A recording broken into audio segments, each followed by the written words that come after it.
Well, that ought to about do it for an intro, right? Welcome, everybody, to the Paranormal Portal. I'm your host, Brent Thomas, as we are in our Friday journey into the weird and wonderful worlds of the paranormal, the unexplained, the cryptozoological, the strange and unusual. I guess that's the best way to kind of encapsulate it. Good to see you guys. How you doing? Nathan Nate, Wizard Moon, Grandizer's here. Sinfully Wicked, Rachel Gets It Right, Aggravated Progressive. I'm just going up the list here to see if the Unknown. How you doing, buddy? I saw that you messaged me, Unknown. I'm sorry I haven't been able to respond quite yet, but it's definitely on my to-do list along with 5,000 other things. But I'll do it as quickly as I can. I'm just scrolling up here to look if I missed anybody that's chatting over in the YouTubes so far. Yeah, I think, Grateful Owl. Yep, I see you're here. Good to see you. And I think that's it. Annie Manul was the first one in the door. So great to see you guys tonight. I'm just scrolling down now because I'm sure there's more. But it's fun to see everybody come in as always. John Stevenson, how you doing? Deborah Neighbors, good to see you. Wonderful, wonderful. Yes, it's just always just a great reunion. Rachel Gets It Right is here, one of our fearless mods, keeping the roof on everything. So thank you. Thank you all. And over on Rumble so far, we got Justin Goodearth. Good to see you, brother. And I haven't seen anybody from Twitch yet, so I'm sure, if there's people over on Twitch, you're welcome to chat as well. I should see what you have to say here on my screen, so don't think that you're out there alone. There's a lot of conversations right now. We're streaming live to YouTube, to Rumble, and to Twitch. I'm looking into adding X to that as well, but haven't currently, because in order to stream on X, you got to have their premium account, which is not so exorbitantly, prohibitive, but it's just another thing. So I don't know. It would certainly be another thing to set up, but I think it's worth giving it a shot. So look for that in the near future. If you like to watch streams on X, that's going to be something we're going to be bridging into. next. Where we, by meaning me, but I'll be bridging over there as soon as I can. I like the idea of, casting the wide net and maybe introducing ourselves to new listeners. We've been at this. If you're new to the show, if you might be just kicking back going, what the hell is this? I just saw this live stream come up. What the hell's going on here? Well, this is the Paranormal Portal. This is our journey into all the strange and unusual and paranormal topics. And it's kind of a variety show. Now, there is a Paranormal Portal that I also do, which is a podcast. And that is interviews with people, usually experiencers, but we interview authors, researchers, television personalities, and a lot of other people. And so we have these great discussions, but they're very topic oriented. They deal with one topic, whereas these live streams are kind of a variety show. We just cover a whole bunch of things. I have had guests here on the variety show, or on the live stream, not the variety show. I don't want to identify it as a variety show. That's just the best descriptor I can give it, because we like to cover a lot of different topics throughout the course of the 2-hour journey, which is what this is 2 full hours for your viewing and listening entertainment. So hopefully you find it entertaining. If you do, then I'm doing my job. But if you don't, then might be something wrong with you or me. But that goes without saying. Anyway, that's the plan. Brent or others, is it me or does your volume sound low? Got the volume all the way up here and you still sound low. I don't know. Looks like I'm pushing out at normal levels here, buddy. I don't think I can jack it up much more. I'll try jacking it up a little more. That's about all I got on my end. So if that's not helping, I don't know. It must be you. Check if you're watching on YouTube, Grandizer, which I can see you are. Make sure that in the volume level on the actual video is slid all the way up too. Sometimes they get slid down. I don't know. I know that I do that. Okay. Annie Manole says hers is fine. Nathan Nate's hearing us good. Okay. So yeah, Grandizer, it must be on your end. So I'm not sure. Maybe we should have, what did you say, Rachel? It just went off the screen so quick. Maybe we should have a page in the Discord called the Paranormal Kitchen. Why not? Why not? In fact, when Sheldon gets on later, you guys can reach out and suggest that to him. He's kind of the Discord genius of all of this. I go in there when I can and when I find time to, but Sheldon is always reading. Even if he's not responding, he's always in there reading what's going on. And so if you want to get his attention and point that out to him, that's fantastic. So, but yeah, it's good to see you all. Thank you, Annie. I'm glad your volume is okay as well. Okay. Karen Alberding remembered. Thank you. No, I'm doing just normal here, Grandizer. So, and again, my volume levels on all my meters are good. So, as far as I can tell, the levels that I'm sending out are appropriate. So it's got to be on your end. Maybe try refreshing, relaunching the stream. I don't know.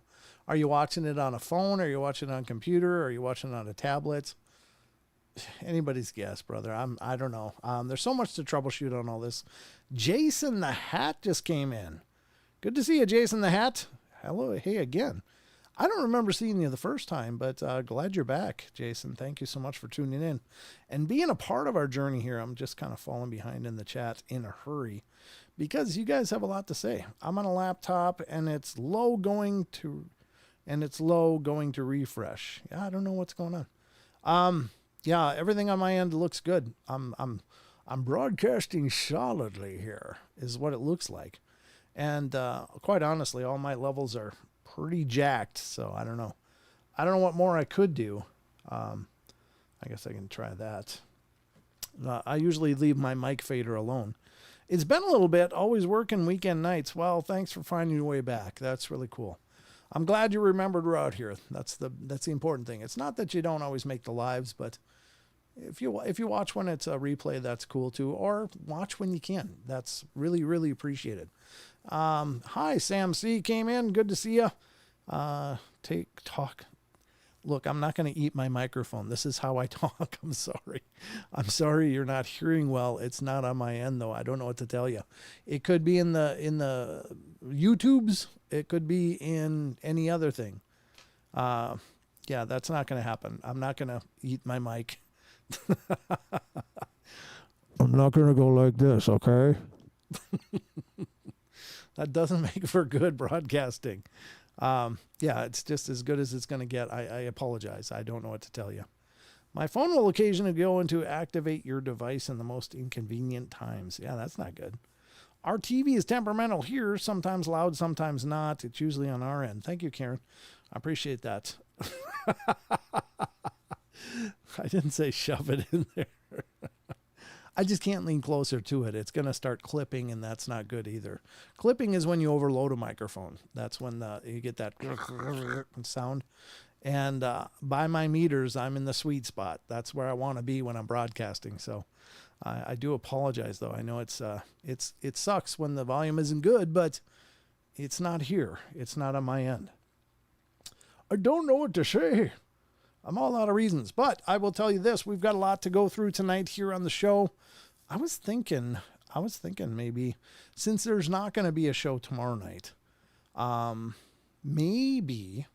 perhaps we could go through the Discord question of the week tonight. Let me just pull it up quick. If you guys don't mind if I do that quick, because I thought about that, but there isn't going to be a live stream tomorrow night. Again, remember, I've got to be out of town, so I won't be able to do it. And I might be back in time, and if I am, I might sneak in a show.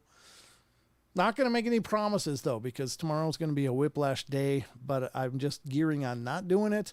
But you might be pleasantly surprised. I might just show up and be like, hey, guys, I was sitting here and didn't know what else to do, so I'm going to come talk to you. All right, let me look up Discord here and see if the question is ready.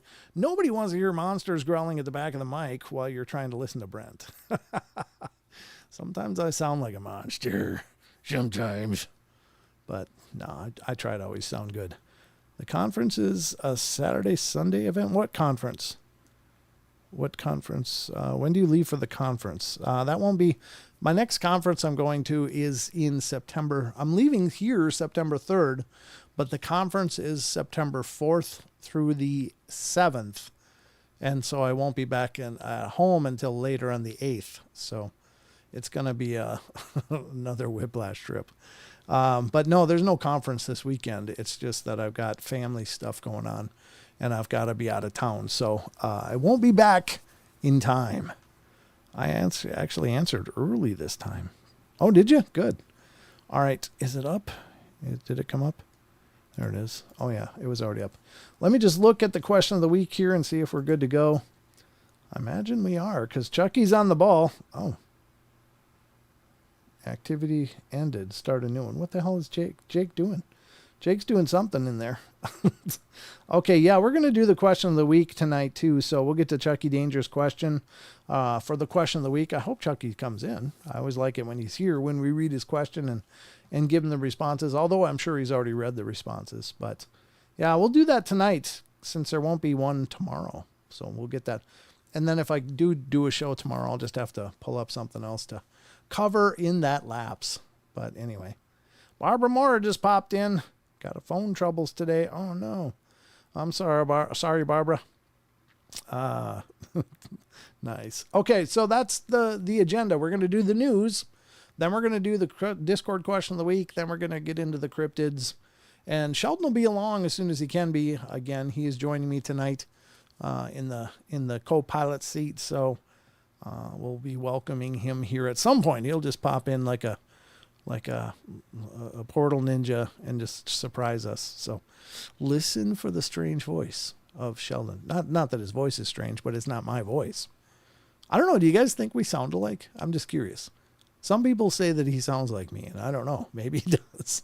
What do you guys think? Do you think Sheldon sounds like me?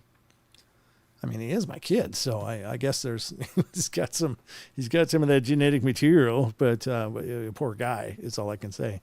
Some things I wouldn't have wanted trickling down, but he got them anyway. That's the way it works.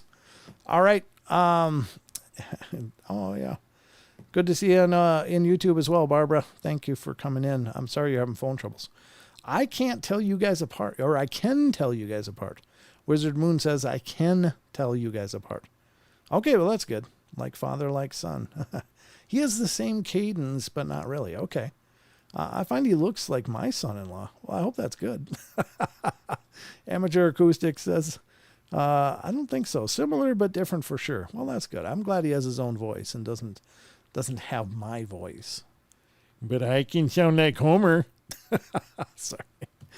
I don't know if that's a talent or not. It's just kind of funny. All right. Rachel, grandizer, I'm flattered, but I'm boring, and I have a voice like a throat-punched Donald Duck. Oh, you gotta totally call in sometime, Rachel. I want to hear what that even sounds like. All right, let's get to the news and find out just what we've got pulled up for you today. I pulled up a few. I think I got 4 articles for us to go through, so there's plenty. I hope you're ready, because it's time, ladies and gentlemen, for the news. Right now.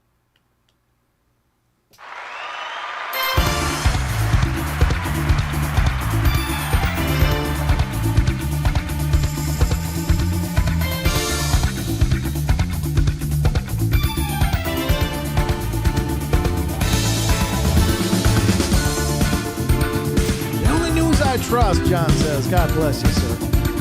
God bless you.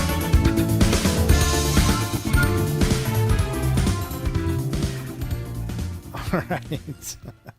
Hey, Dog Digger. Good to see you. Thanks for coming in over on the Rumble chat. Good to see you. All right. We are chewing away at the news here, as you may have guessed. This is the news desk here on the Paranormal Portal. Seems like I forgot to turn something on. I don't know what's going on. Seems like it's darker back there. I don't know why. Anyway, there's enough lights and things popping off, so I guess it's enough. Welcome to the news desk, where we cover all the strange and unusual news that I can find, and some of it's just interesting, and it's not all paranormal. So I realize I call it the Paranormal Portal News, but sometimes it's kind of paranormal. Sometimes it's just good and interesting. But I will say this: we use a lot of shows, a lot of sites throughout the course of the show, and I just ask you guys, visit these sites, give them your support, your love, your traffic. Show up and check them out, because there's so much on all of these sites. I only do 3 live shows a week, and there's all of these sites have thousands of other articles and things of interest that you can find on them. So I hope that you will do that. It's just one way to kind of pay them back for providing excellent content. And I can only hope that by endorsing them, some of you will go and check them out. These people are doing an amazing job, and it's really all we can do is just try to support that, because it's not cheap to run a website. I'll just say that. It does cost money, so help them out if you can. All right, so the first article we're going to cover here tonight is this incredible site that I've been utilizing for a while now, and I'm a big fan of this site. Honest to God, they're doing it really well. They have been for quite a long time. And this is kind of, I don't know, I think I'm actually really excited by this. And some people have differing takes on it, but I'm really kind of excited by the prospect of this. And this is coming from the site unexplained-mysteries.com. It's some updated news from the science and technology sector.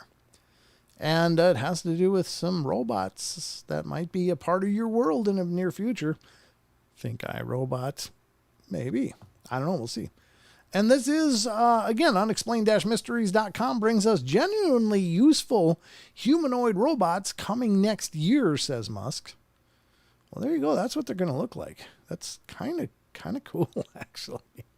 I would personally prefer something that looked more like R2-D2 and had a bunch of like Swiss Army knife attachments to it, so it can like go get you a beverage from the fridge, and it can take out the trash and things like that. I don't know. I it doesn't have to look like a person, or even humanoid for that matter, but I don't know. Perhaps that's more able to negotiate, terrain, being able to step and walk rather than just rolling, but I still think an R2-D2 would be just so epic. Anyway, Tesla will be putting humanoid robots into production within months, according to the firm's CEO. Steve Benford and Praminda Caleb Sali, that's a lot of names, Elon Musk's recent announcement on Twitter that Tesla will have genuinely what do they call Twitter? It's X now. That Tesla will genuinely useful robots in low production for Tesla internal use next year. suggests that the robots that have physical human-like characteristics and provide genuinely useful function might be with us soon. However, despite decades of trying, useful humanoid robots have remained a fiction that never seems to quite catch up with reality. Are we finally on the crux of a breakthrough? It's relevant to question whether or not we really need humanoid robots at all. There's a lot to this article and more than I'm going to read. Here's the thing. And I think the big takeaway is this. Somebody really nailed it and got it right. And they said, we're absolutely wasting the capabilities of AI on doing artistic things and script writing and creative writing and all of these things, that they can do. Now, scientific functions for like AI and that makes sense. But what this person said is, it would be more properly utilized if these constructs could do some tasks that, that take up people's time. Like, for instance, mowing your grass. And I've always said, I need something to come through and vacuum and dust and stuff and do windows and that kind of stuff. The stuff that's just the repetitive tasks that take you away from doing things that might, really propagate your future. And I got to agree with that. Now, I don't know what the function of these things is going to be. I imagine they could certainly help the disabled. They could certainly help the elderly and other people that are somehow dealing with the inability to accomplish daily tasks. Something like this could be incredibly useful. And that's wonderful. And I'm not taking away from that. But what about if it just, makes your bed? You get up, it makes your bed. And then what about if it, could go in there and cook something? Whip me up some lunch. I'm feeling kind of peckish. That's my idea of a good robot. Something that'll, be like a maid. I don't know. I mean, I don't need a servant necessarily, but just something that would help take care of the busy stuff that takes people away from, perpetuating or pursuing other things that would be better uses of their time. So, and I agree with that concept. Now, I don't know. What do you guys think? I will say that, look, I've just started looking into like AI photos and stuff and generating AI photos because I can make them, but I just don't have the time. And so I'm going to be putting together the video podcast episode of What is a Ghost? But in there, it's just me talking. So I don't have someone else to share the discussion with. And it's just going to be a camera looking at me talking. And that to me is less than exciting broadcasting. So I'm going to put in some AI pictures that I've made to kind of illustrate the points I'm talking about. And hopefully it can turn out good. It's kind of a bigger pursuit production wise than I was anticipating, but I think that's the only way to do a video podcast justice rather than just looking at me like you are now and talking. So, I do understand that technology has a lot of uses and those things are very useful and helpful and definitely time efficient. But that's kind of my take. What do you guys think? Let me know in the comments or let me know in the chat. Do you think having a robot would be good? And what kind of function do you think it should serve? That's kind of a curious question. So anyway, that's the first article. Lots and lots to read. I will put a link to it if anybody wants to read the entire scope of this article. I'll put links into the chats and you guys can check it out if you so choose. And I'm doing that right now because your thoughts are important to me. And of course, I don't mean to just cut out all the meat and taters, but it's just a much bigger article than I was anticipating. So there you go. The links are out there. You can check it out. Let me know what you think. Let's Rosie the robot. Yeah, like Rosie. Exactly, Annie. That's a perfect summation of it. So something along the lines of the video game Detroit Become Human. I don't know what that means. I don't know the video game Detroit. So interesting. But at any rate, there it is. I do think it'd be cool. I could never afford a robot. I'm kind of in the same boat as you. I don't think I could probably have a robot that looks like Brent Thomas. She can talk all of these things, creepy things. You know what?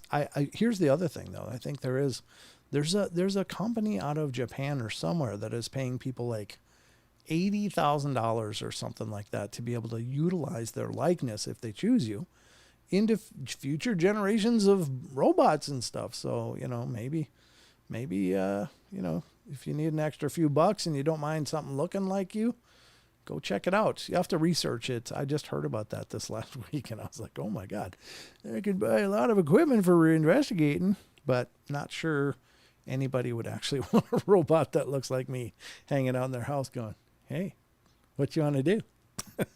Did you hear about the ghosts? I don't know if that would be a good sell, but anyway, maybe. I could be wrong. Maybe. You could have your own Brent Thomas action figure. It sits on the couch and utilizes a remote. Human-looking robots develop sentience, and it's kind of an uprising game, but more humanish. Oh, okay. Well, sure. It's like the theme of about 100 science fiction movies and books as well. Yeah. But yeah, I could. My robot build would have to have like a bag of chips, and then a remote, and maybe a bottle of water, and I'll be good. I'll just sit there and surf Netflix and chill. I don't know if that means what I'm making it sound like, but anyway, that's the first article. I don't know what you guys think, but maybe it's a good idea. I don't know, having a robot. What if they did like iRobot, where they kind of had this program where it was really affordable, and they even had giveaways and sweepstakes. 300,000 people are going to get one for free, and that kind of thing. What do you think? Is that a good thing? I don't know. I might even sign up for something like that. I'm just saying, if you got a chance for a freebie, count me in, and give me a kill switch. That's all I'm saying. Just make sure it's a good kill switch. For 80,000, they can make a robot like me. There you go, unknown. Just have to research the link. I don't remember where I saw it, but it was some company out of Japan, and they were buying people's likenesses, and so that they, can openly use them. I thought that was pretty interesting. I don't know. Think anybody pay 80 grand for this mug? Probably not. But there's plenty of good-looking people out there that I'm sure they're making fantastic robots, because they make fantastic-looking people. So, all right, let's go to the next article. This is also coming from unexplained-mysteries.com, and by God, it just gets good. This is from the Ghosts and Hauntings. This one's interesting. Ghosts and Hauntings on unexplained-mysteries.com, a mystery footprints attributed to a ghost of a dead local man in Thailand. Wonder why he's he got a unique footprint, or what's going on there? How do they know it's his? Let's read and find out. Local residents say that footprints lead to the deceased man's house and won't wash away with water. Oh, that's kind of creepy. In a strange story out of Thailand this week, residents of Rayong have claimed that mysterious footprints that have appeared outside their homes on the streets are those of their deceased neighbor. The man known locally in the area as Uncle was a fisherman who would often visit a nearby shop. Bizarrely, the trail of phantom footprints seems to stop at Uncle's house at one end of the trail and outside the shop on the other, mimicking the route that he would have often taken. Residents initially believed that someone had been trying to pull a prank, but when CCTV footage on the street was reviewed to find out who was responsible, there was no sign of anyone. Ooh, creepy. Even stranger still is the fact that attempts to wash the footprints away so far have come up empty, as the prints seem to mysteriously reappear on their own. Yikes. Just before Uncle had died, he claimed to have experienced a premonition in which he would purchase sweets for the local children if his fishing catch was particularly bountiful. Well, after he returned home, he fell in his bathroom and was pronounced dead at the hospital. Aw, poor guy. So, could Uncle's ghost be haunting the street outside his home? Perhaps walking to the local shop to buy sweets for the local kids? Or is there another, more conventional explanation? You decide. Here's some Thai footage, I guess. It's news from Thailand. It comes from Amarin TV. So let's check this out, I guess. Obviously, we don't speak Thai, but I'm just kind of curious what's going to come of this. And it's not playing at all. Oh, here it comes. Let's hear it. คุณลุงเจ้าของร้านขายของชำ Yeah, I don't speak any of that. I speak a little Indonesian, but that's about it. That is not actual footage. That would be a Bigfoot ghost. Look at the size versus the footprints. Pretty good graphics though, you got to admit, for a news station. It's not bad. They kind of pull out all the stops. It's 8 minutes and 40 seconds. So what are we looking at here? I don't know what this is. Okay. Well, it's probably not going to do us any good to watch this because I don't have any idea what they're saying. I don't have any idea what's going on in this clip. There's a footprint. We already saw a picture. Interviewing people. Probably, what do you think? There's some more pictures. But anyway, you decide. Is it possible? I will tell you that this is not an unknown phenomena. There's been tales that have been apparently valid of innocent people being sentenced to execution, and as they're being drawn away to go to the execution, they'll put their hand on the wall and say, "I am innocent, and my handprint will be here to show you that you are executing an innocent man." And sure enough, through generations, this handprint still appears on the wall, even when it's painted over and whatever. So I don't know, is it some kind of quote unquote spell that a person is able to cast, or is it some divine marker like, yeah, you guys were wrong and you're doing the wrong thing here, or what? I don't know. But it is a creepy phenomena, and it's been tried to be washed, it's been tried to be painted over, and the handprint reappears over and over again. So how do you explain that? I don't know personally. I'm not a material scientist of any kind, so I don't really have an educated guess of, normal means that could produce such results. But it is interesting. So these footprints could be a lot of the same thing. Maybe it was just he wanted to leave some imprint of himself in this community, and so these footsteps just remain. I don't know. Interesting phenomena all the same. So you be the judge. Yeah, be the judge, I tell you. All right, we're going to go to the next one. I've got two left. Here is an update. And somebody brought this up, I think last show. And it has to do with the Boeing space program where they finally sent up a manned capsule. And now they're stuck in space. And they might actually be there till next year. Oh my God, could you imagine? And again, the idea of sitting in a little nugget capsule up in space for several months has got to be just about the kind of thing that'll drive you absolutely to crack. I mean, how do you deal with that? It's worse than being a prisoner, because you literally can't go outside and have some rec time or anything. You are stuck in that capsule until it's time that they can get them home. And I think according to this article, it looks pretty interesting. Again, from unexplained-mysteries.com, Starliner astronauts could be stranded on ISS until next year. So, I mean, they might be on the ISS until next year. But as long as they can get out of this thing before then, that would be marvelous. I don't know how they're going to accomplish that, but let's see. The pair had been expected to return to Earth within a mere days, but so far they've been in space for over 2 months. Oh my God, these poor people. When Barry Wilmore and Sunita Williams launched aboard Boeing Starliner spacecraft on its debut crewed mission back in June, they had expected to remain aboard the International Space Station for around 8 days before returning to Earth. As things stand, however, a plethora of technical issues with the vehicle has prevented them from leaving, and it doesn't look as though they will be getting home anytime soon. Oh, God. These issues, which include leaks in the propulsion system and faulty thrusters, mean that Starliner spacecraft may not be entirely safe for the astronauts to return in. While proceeding with the return flight is still potentially on the cards, if NASA thinks it would be too dangerous, then Wilmore and Williams will likely have to wait for an alternative option. Our prime option is to return Butch and Suni on Starliner, said Steve Stitch, manager of NASA's Commercial Crew Program. However, we've done the requisite planning to make sure that they have other options open.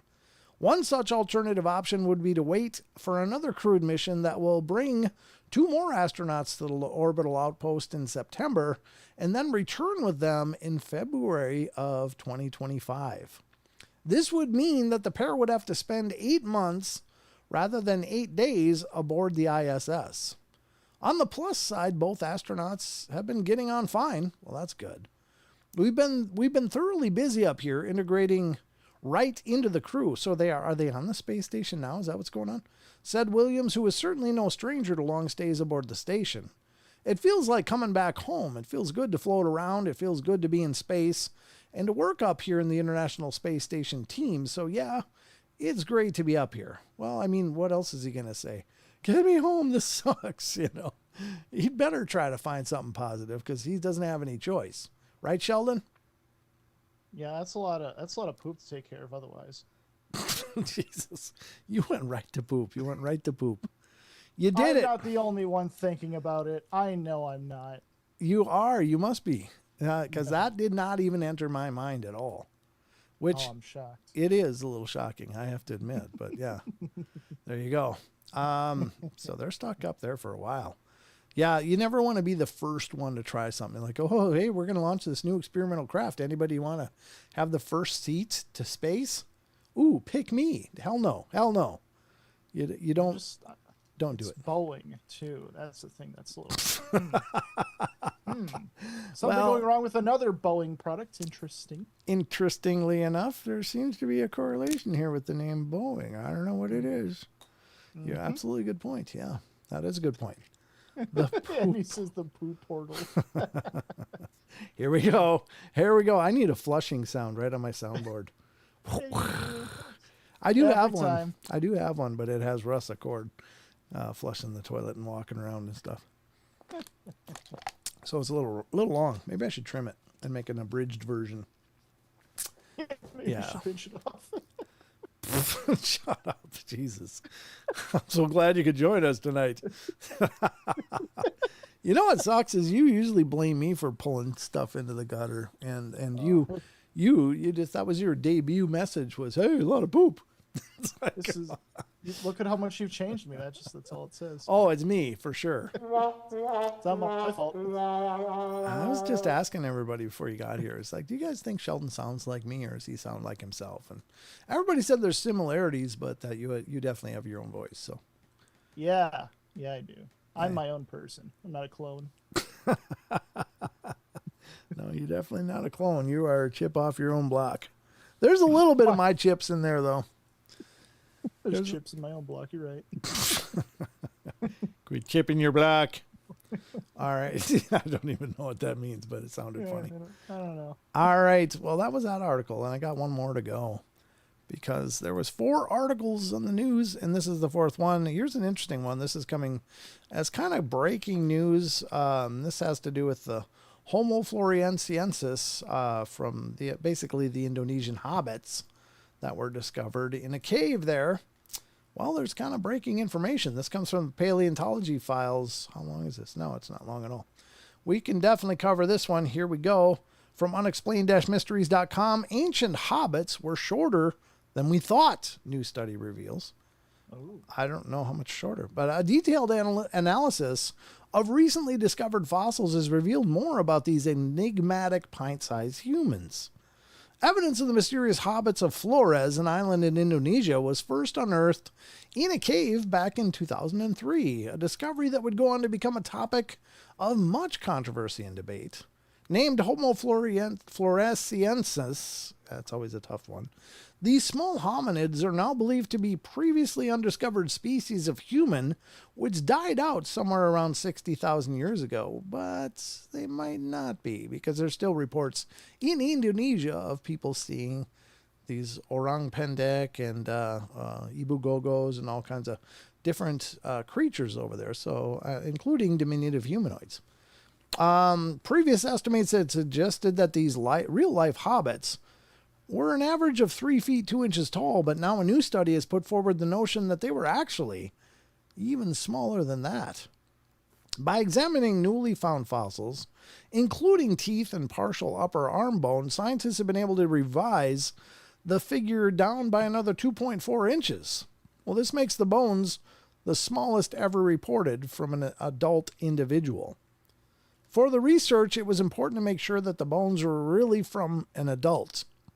Adult bones leave traces of metabolism, we call it remodeling for bones, more than those of children, study lead author Yosuke Kaifu from the University of Tokyo told Live Science. We detected a strong signal of such traces in the Matamenge humerus through microscopic observation and a sliced bone sample. The Matamenge fossils we report here showed that the extremely small body size of Homo floresiensis evolved within the first 300,000 years of their history on the island. Then after the small body size was maintained for more than 600,000 years. Why this happened is another difficult question. Well, I don't know. Maybe because the smaller body requires less nutrition to sustain. I don't know. If that's the case, I don't know. But there you have it. New updated information. So they were about, what did they say? They were 3 foot 2 inches tall, but they're probably just under 3 feet then. What they say it got changed by 2.4 inches. 2.4. So yeah, that puts them just under 3 foot average. So that's a pretty tiny human. Wow. Yeah. Yeah. I thought there was like a Tom Thumb and stuff like that. These historical figures of diminutive size that were around that size or even smaller. But I don't know. Maybe they're speaking in terms of fossils. But at any rate, they were tiny. They were little tiny people. So they really were. Humans used to be average shorter than they are now? Sure. Well? Yeah. Well, yeah. But I think it probably had a lot to do with nutrition. That's right. Yeah. Like an adult male average height, I think if you went back to the Renaissance period would have been around 5 feet.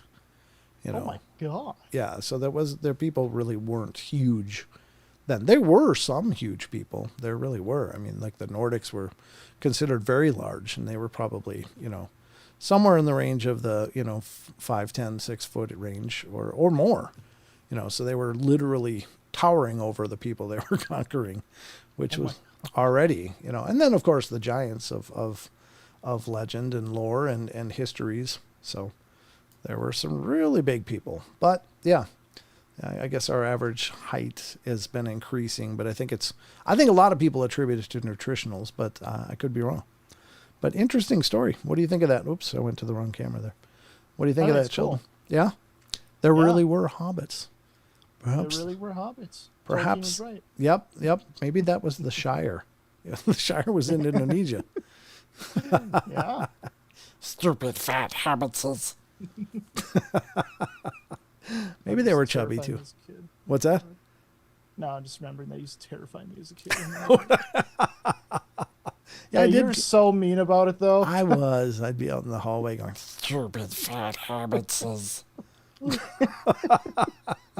stop, it, stop. That was funny. That was back in the day. Oh yeah, it's funny. I wasn't always a good parent, but I was always tried to have fun with you. Oh, it's fine. Yeah, it's fine. You didn't get too scarred from that? No. Oh, okay, well that's good. Then mission accomplished. No, therapy fixed it. Yeah, it's amazing. BetterHelp is our new sponsor here on the show. Go get betterhelp.com/paranormal portal. Save 10% on your first session. I don't know if that's still active. It was for maybe a month, but yeah. That was something. All right, so this is going to wrap up the news. You made it for part of the news, Sheldon. You did good. Hey. Well, let's get back to the rest of the show because we're going to do the question of the week. Sheldon, you got the Discord open? I do now. Okay. Well, because Sheldon's going to read your answers to Chucky's question. All right. Let's get back to the rest of the show.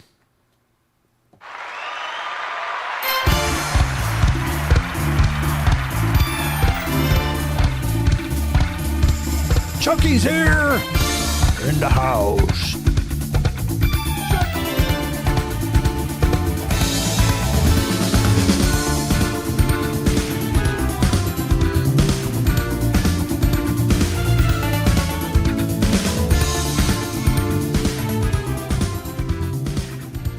just had a ghost visit us, apparently, according to the Ghost Radar, which is the Paranormal Portal Doppler weather radar.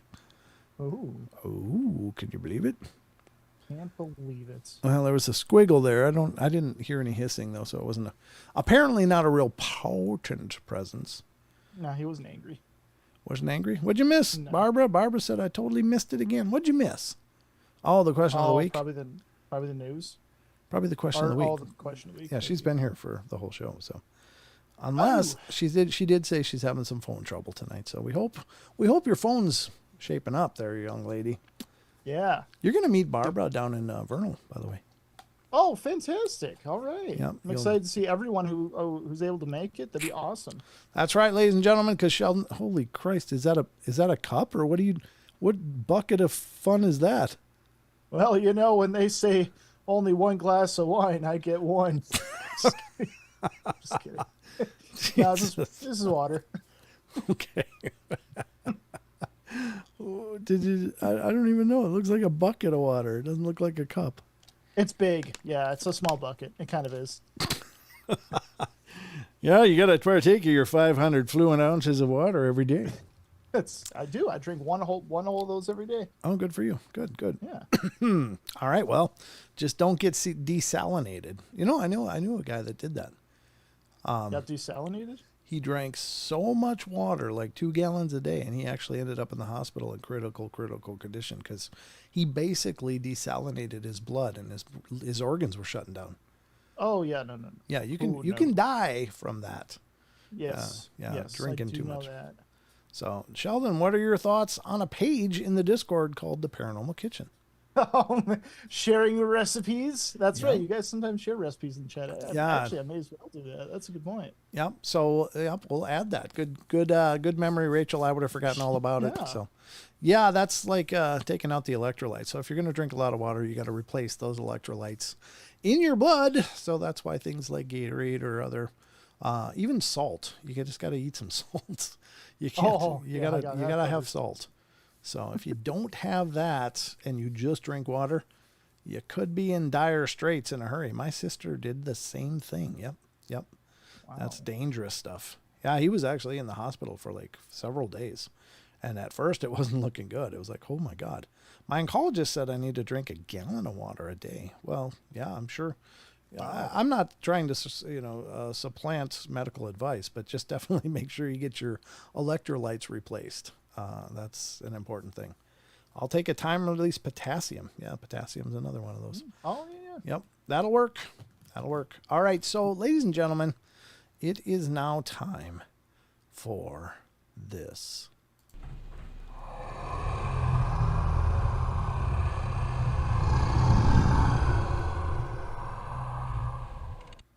It's time for the Discord question of the week, ladies and gentlemen, where we deal with all of the Discord questions of the week that we can get our hands on. And generally it's one a week, which is why it's called the Discord question of the week. And Chucky Danger has been championing this cause for us for a long time. Thank you, Chucky. You're an exceptional help. It's very, very helpful. I really appreciate that. And thank you so much for doing that. And this is our chance to ask you guys a question. Now, if you're not familiar with it, we do have a Discord community, and it's a Discord server, and it's called Paranormal Portal. And the URL for it, Sheldon, if you'd paste it, that'd be great. The URL for our Discord is discord.gg/paranormal portal, and everybody's welcome. You're welcome to be over there and take a part of all of this. Osmosis hobbitses. Yeah, exactly. Gotta be able to have osmosis. You're all packed with such great info. Yeah, you just never know. Sometimes we're, even a stop clock is right twice a day, Barbara. Just remember that. I just try to gear all mine towards the show times. Yeah, this rest of the day, I'm an idiot. Right Even most of the rest of the show, I'm an idiot. But, Hi, Brent. Hi, everybody. Hey, Batman. Good to see you. Did you see the article I posted? Where'd you post it? I don't know that I saw it. Probably Discord. I just got to let you guys know, full disclosure, my schedule is getting out. I mean, it was already crazy busy, but it's getting absolutely mental busy. So I'm really desperately trying to keep up with just the day-to-day stuff. So I apologize if I'm leaving comments hanging. I do go through, like a lot of the YouTube comments. I know you guys take the time and leave me comments. I read every one of them. I promise you. I just do it through my mobile a lot of times, going through them. I appreciate every one of you leaving those comments. I'd love to respond to every one of them, but I guess at the very least I should go through and just, heart so that people know I've been there. But I am reading all of them, and even on the Discord, again, Sheldon is always tracking what's going on there all the time. So I don't get over there as much as I'd like to, but Sheldon is always there, and you can reach out to him if you need anything. So, and he's I literally read everything that's sent. Yeah. I have notifications on. I read it I may not respond because usually it'll pop up and I'll be at work, but I am literally always reading everything that comes through. So just so you know, your all your comments and all your feedback is not falling on deaf ears. It's just I just am so limited in what I can respond to and what I can do. So I'm doing my best, and perhaps I'll become much more time efficient as time goes on. But so far I'm doing things. Yeah, you're only human. Thank you, Annie. I appreciate that. I appreciate your understanding.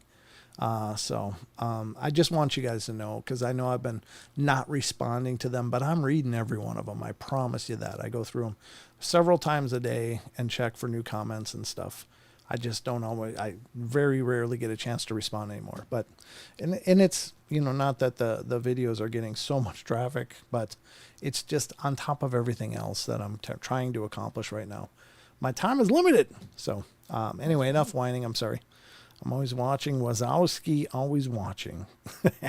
You got to say that with a really scratchy voice, though, Chucky. I'm always watching, Wazowski. Always watching.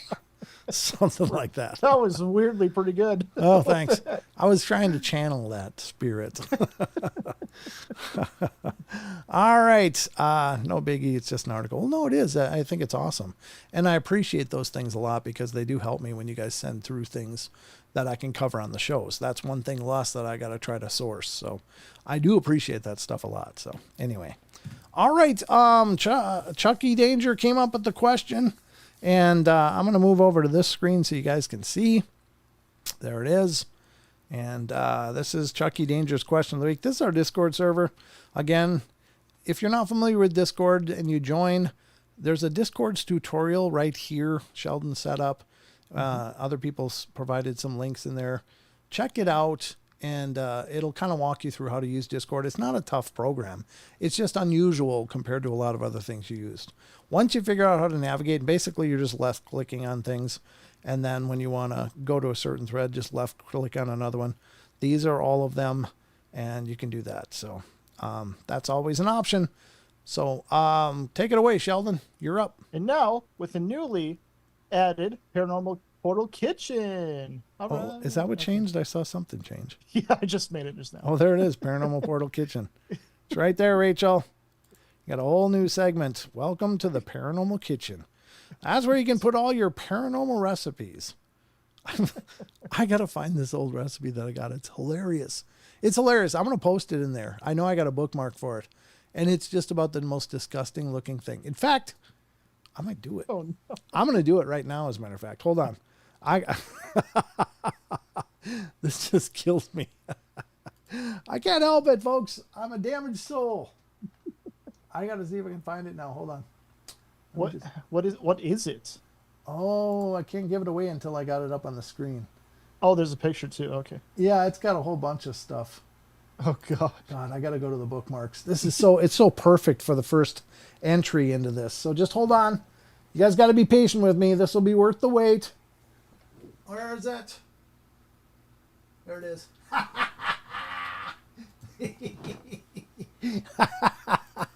Oh God. Yes, here it is. I'm a little nervous now. No, this is so good. It's so good. I love it. Okay, here it goes, folks. Here's the first link. If you're a member of our Discord, you'll be able to see this. I will put it on the screen so you can see it as well. Oh, dear God. Oh, no. Here it is, folks. There's the first entry into the Paranormal Portal. Paranormal Kitchen, ladies and gentlemen. Cat poop fudge. No. Oh, no. Good thing I ate already. Oh, no. It's like a bed of Rice Krispies. Is that not the most disturbing thing you've ever seen? And the recipe calls for you to go buy like a cheap little cat box with that little scooper. Oh my God. Come on, folks. You got to love that, right? Oh, no. I'm deleting it. No, you're not. No, you're not. You're not deleting it. That is the first entry into the paranormal kitchen thread. It is. Of course it is. Of course. It's actually fudge. I mean, the whole recipe talks about how to make it and present it and stuff. I mean, I'm sure it's all edible, but if I ever saw that in front of me, I don't care how edible it is. You were the one that brought up poop tonight. I'm just saying. It was tasteful. This is probably tasty. Oh, God. You just got to get through the visuals. And once you get there, it's probably lovely fudge.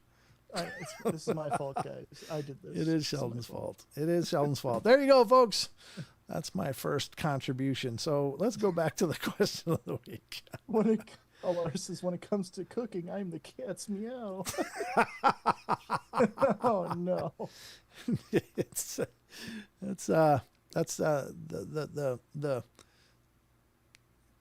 That's meow mix after it's been No. All right. Take it away, Sheldon. Question of the week. Oh. I do. I expect you just to roll with it. God. Just take it, Sheldon. You're a pro. All right, Chucky Danger. Question of the week. Why do you think there doesn't seem to be any interaction with the ghosts of prehistoric humans or other human-like subspecies? First entry, Eric the Wandering Purple Hobbit says, good question. Maybe life was so hard they were happy to be done with it when they died. Yeah, they're like, woo, I'm out of here. Yeah, no kidding. They don't need to linger. They just leave. It's just out. It's like their ticket got punched. Next up, John T says, maybe they weren't created in the image of God and no soul will be passed down to spiritual realm. Just my opinion, because we have no idea of their thought process or spiritual adeptness, or maybe they lived for the minute or die a minute later, or maybe they were created by the fallen angels and are still here in demonic form. Who really knows? Maybe this may help answer. Question, who wiped them out and how? Think about it. Huh. There is that. That's a good point. Yeah. Good take. Android coming in saying, maybe the spirit/souls of non-Homo sapiens had not elevated their consciousness enough to realize they could stick around in this dimension. Instead of going to the light or the tunnel that people describe in their near-death experiences, maybe elevated consciousness gives greater strength to resist that pull to the light if the individual wants to. That's an interesting take, yeah. That's a good thought too. Actually. Because what if they were just more? I mean, there are even animal spirits that linger. It's a fantastic question too, and I'll weigh in on it at the end, I guess. Well, I'm curious about that. Okay, keep that in mind. Next up, Lenzen 13. Char Lenzen, yep. Maybe all the soul eaters got them. Who knows? Some entities people encounter might be prehistoric humans, as some sound animalistic. Maybe it's been long enough for them to have already moved on. What would we expect a prehistoric human ghost to be like at this point? Where would they haunt? Maybe they're so old they've actually become nature spirits and forgotten who they once were. These are just some ideas. It's an interesting question for sure. Yeah. I mean, that's true when you're talking about hundreds of thousands of years or tens of thousands. Yeah, good point. True. And Emmanuel, people who do experience ancestral spirits or ghosts, but as far as ancestral populations of hominids in the human line, then we have to consider locale and distribution. It's not the Americas because, as far as we know, they weren't here. It's particularly Australia, and people have partially Australian stories about those, as do they in southern Africa, from where our species originates. You also have to consider distribution. Our ancestors were thin in the ground compared to today. Netherlands numbered in the Neanderthals. thousands. Oh, that's right. Yeah. Neanderthals numbered in the thousands. Our species alone was knocked down to about 1,200 people at one point. Oh my God. Really? Oh, yeah. I think that is true. I do remember something about that. I watched a video. Wow. This means that for ghosts or spirits, they're not going to be a lot around in comparison to our current 8 billion. Few ghosts versus lots of people immersed in modernity. Yeah. Yes. I know archaeologists who have had psychic experiences, but those are not my stories to tell because they were told in confidence. Wow. I know that people have Initiatory experiences too of their ancestors, which they don't usually talk about. Its sacred knowledge, though, may be found in anthropological literature. No, you're doing good. No, thank you. Just because it's not frequently talked about does not mean the experience of far distant ancestors does not exist.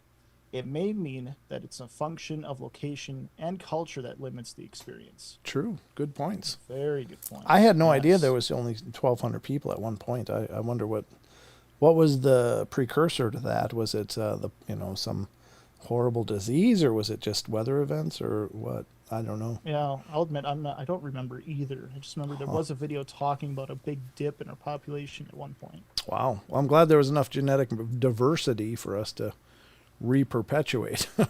Yeah, no Jeez. kidding. That's barely above the minimum, I believe.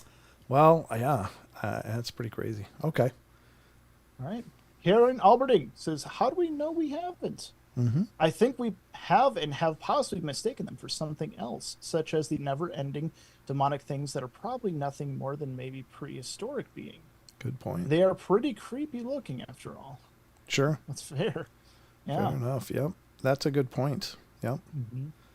Aggravated Progressive, I've heard natives say that they have experienced their ancient ancestors in the tent ceremony. Oh, sure. That sounds familiar. I'm not sure what that is. Sure. But ZX81V2 says ghost of a T-Rex haunting downtown. That'd be funny. I don't know. Then there's I don't an know what activity. Jake's doing there. Yeah. Rachel says, I think perhaps there may have been, but along with stone tape theory, the attachments these spirits had has eroded with the passage of such long time periods. So no ancient ghosts. That's interesting. Yeah. What do you think, Sheldon? I don't know. I have several thoughts on it, honestly. Like, some of them kind of correlate with what the people were saying. Like, it's been so long. There's not really a reason for them to hang around anymore. Everything they knew in their life is kind of so different at this point. So why even hang around? Why not move on at that point? But also, it could be that their tethers to this world have eroded as well. That's a really good point as well. Like, whatever was holding them here, keeping them around, is like kind of gone. So kind of goes along with the erosion as well. So Sure. that would be my best guess. But also, I do like the theory that how do we know we haven't? Yeah. We don't. Yeah. So I do like that as well. What do you think? I think that there's very probably still ancient spirits around, but perhaps if they are stuck in a place, like, what we don't know is, can these spirits evolve and change after their death? I mean, we're making an assumption that they're frozen in a state, and that may or may not be true. They might still be able to progress in the spiritual, in their awareness and in their understanding, and so maybe they wouldn't look like, like, say, a caveman. I don't know. I mean, and again, maybe we do experience those, that they could be more primal, like, and many people pointed out demonic things. And here's the thing, the term demonic in the paranormal world is absolutely epidemic. Everybody's using it.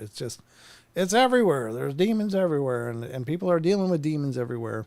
And I don't think that that's anywhere near accurate. I think that it's just overused. It's a really good clickbaity title on a lot of things, and And I don't mean that there can't be aggressive spirits, but maybe some of these are ancient spirits, because there's a lot of stories of people building a brand new house on land that never had anything, and then they get this haunting. Well, maybe it was something much, much older. The land remembers, and maybe the presence was always there. And so we don't understand, but many people have pointed it out, and very accurately, that many people have. I know somebody that had an encounter with at least a several 100-year-old Native American spirit. Looked just like anyone else. It was fully formed apparition, standing there looking at him, and he looked at it, and then it just kind of stared at him for a while, and then it just melted away. Like there was a definite recognition between the two, and they were both aware of each other. But perhaps that's a time slip kind of thing, or a time dilation of some sort. We just don't know. I will say that there's plenty of people that have done investigations at like Pompeii and still see apparitions there, and that's an ancient structure, and several thousands of years old. And so if they could still be around, but maybe they just don't interact because their experience and their understanding is so different from what they see now. Maybe they just don't really know how to interact, I don't know. Well, that could be because when you think of Pompeii, their end was very traumatizing and traumatic and scary, full of just emotion. Oh, sure. Yeah. In that way, maybe it has to do with like how traumatized you are with your ending experience, and could be how that anchors you to the world, and how long it takes for you to kind of move on from that, and then I don't know if it works like that, but purify yourself or however it works. But yeah, and then you think of things like again, and this is more of a new word to me, but I love it, and it's the idea of egregores, of people leaving parts of themselves behind that coalesce into consciousness of its own. So I've been curious about that. Yeah, and so that's allegedly a very real belief, and I believed that for a long time. I just didn't have a word for it, but I was really pleased to learn from Amy Bruni of Kindred Spirits, egregore.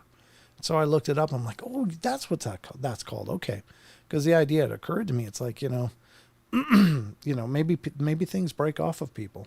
Maybe there's these shards, and they could be formerly living people that had died, but there also might be, the expectation of people that are going to check out a place, that they leave an imprint to themselves that's of fear and suspense and all those highly charged emotions, and maybe they can coalesce into an intelligence of their own. So yeah, it's a lot of different spiderwebbing ideas in there, but I think there might be ancient spirits. It's just what would we recognize them as? And I like how some of you pointed towards demon encounters. Like, yeah, that could be a lot of it. That maybe really aggressive, territorial type of displays are more like that. Maybe it's some ancient spirit. Just doesn't like the way the world looks now and how we treat it, and, that in sacred areas that were important to them. And so they become these poltergeisty or really aggressive territorial spirits.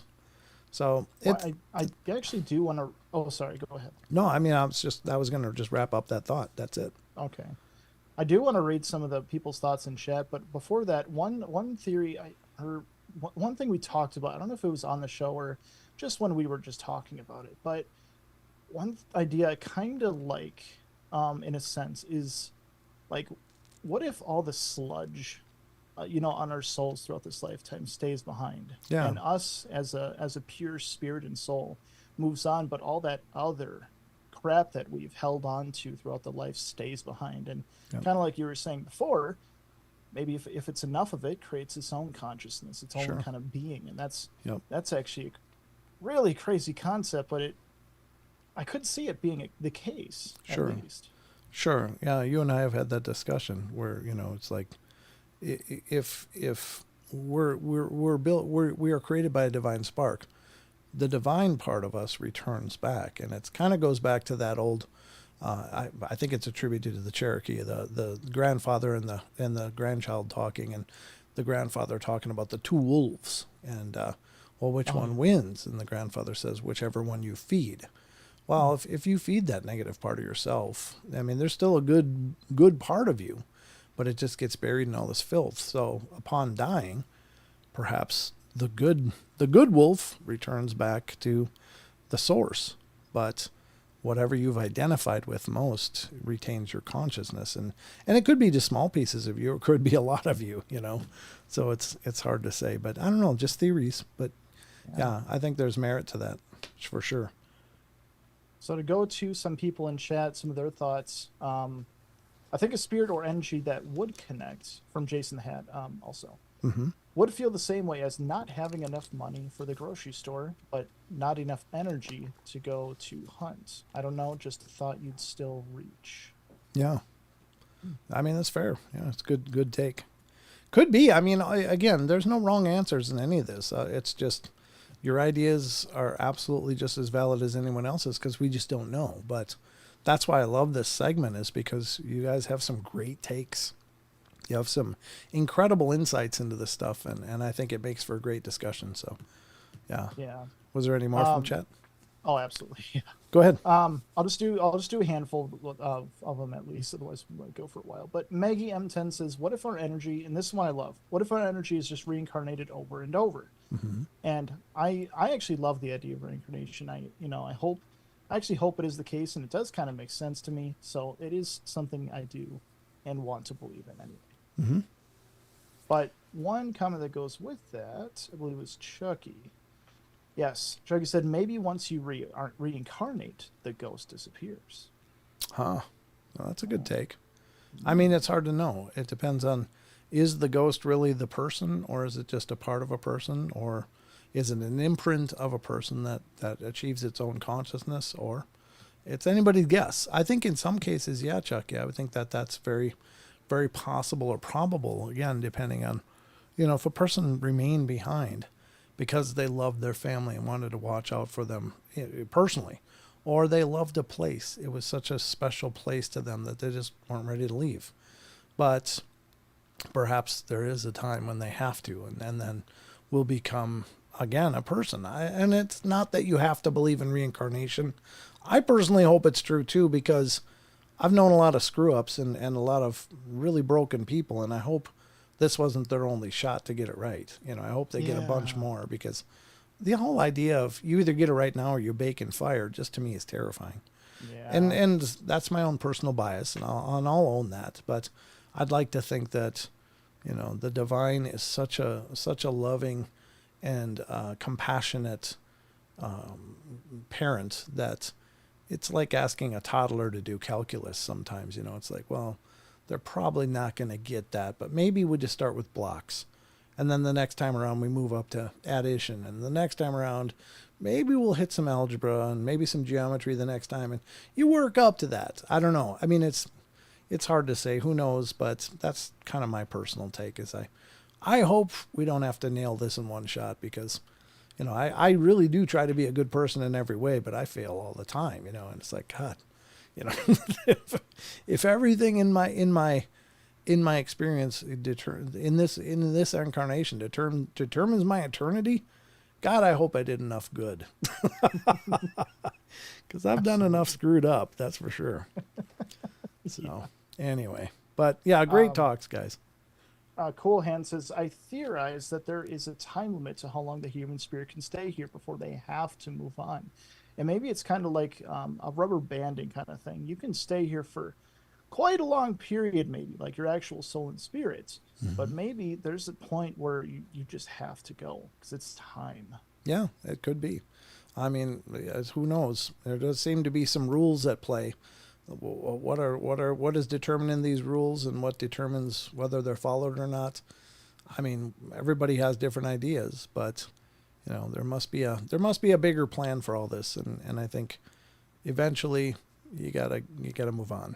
But yeah, it's great takes, guys. But go ahead. What were we gonna say? Oh, just Maggie, another really good point. As far as I'm aware, there's a finite amount of water on Earth. I wonder if it's the same for energy in the universe / Earth. And I have thought about that, and I think we've definitely talked about that. But I think if there is a finite amount of energy, finite, by the way, finite, that's right. Yeah. If there is a finite amount, I think it's even then too big for our brains to even process. Even if there is, I think it's such a massive amount. Sure. Even if there is. Yep. yeah, that finite is still, cosmic level. Yeah.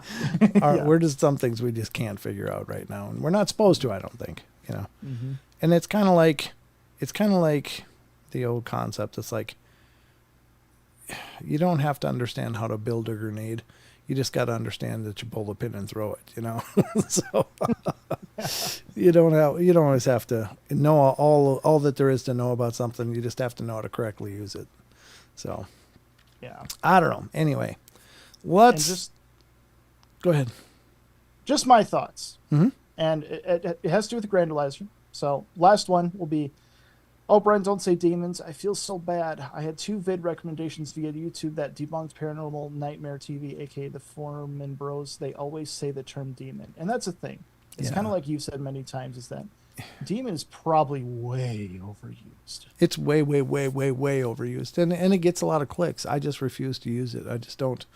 I don't think the honest truth, folks. I don't. Why these people like to brand everything, and I'm not criticizing any one person or show in particular.